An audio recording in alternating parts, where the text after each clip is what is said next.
Thousands of people lined the streets of Dublin today to greet the Olympic flame, which was carried through the capital ahead of the London Games. Former Irish Olympians, GAA stars and local sports people were among those who carried the torch through the city. Today's events began with a handover ceremony as the flame crossed the border from Northern Ireland.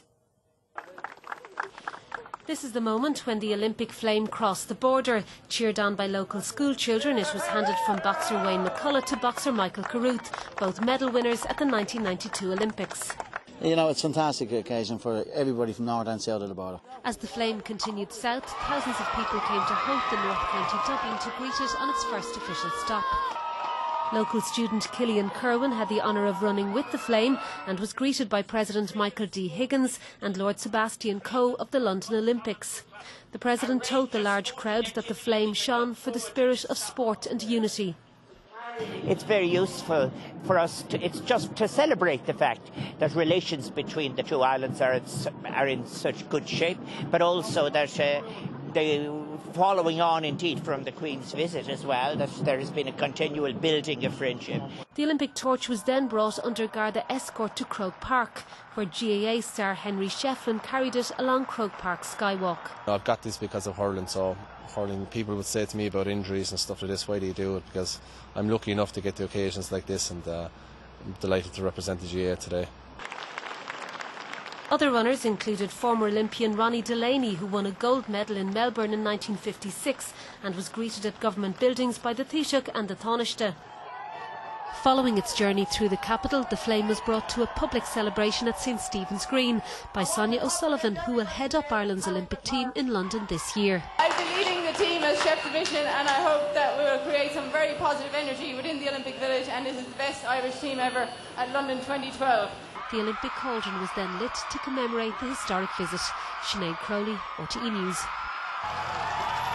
Winging their way through the capital, who better than the flame-haired twins from Lucan to carry the Olympic torch on its first stretch through Dublin city centre. First we were kind of nervous if our hair was going to go on fire, but then we kind of thought, you know what, I think we're okay. So we held the torch extra high, a tiny bit high, to make sure it did not get in contact with our hair. What felt like almost everybody around Sheriff Street came out to show their support as local footballer and community worker Olivia O'Toole brought the torch past her doorstep. I'm just feeling over the moon because I'm so proud of it today, you know. It's a great achievement, especially from the community too. This will never happen in our area again. It's a great achievement. We're very proud of our aunties. We're our aunties, and we're very, very proud of it. And we only wish that our father was here today to see all this. A great achievement. A great achievement. I had a flame in my hand. All I wanted to do was just scream like with excitement, and I was trying to compose myself. But to see everybody like out in the street was the amount of people, I was gobsmacked. Another footballing legend was on hand to carry the flame as it travelled across the Liffey to the south side of the city. I was more nervous doing that than probably playing Italy in the quarterfinals of a World Cup final.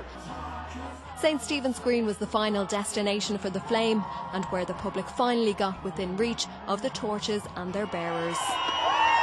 It's sensational. I mean, I had the pleasure of going around the bus, and you saw school kids out, you saw friends waving to you, and we were only the bus, you know, we were the only bus with the workers inside it.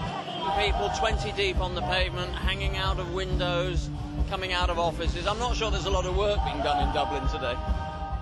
All those who carried the flame get to keep their torch, a memento of their role in this historic occasion. Samantha Librari, RTE News.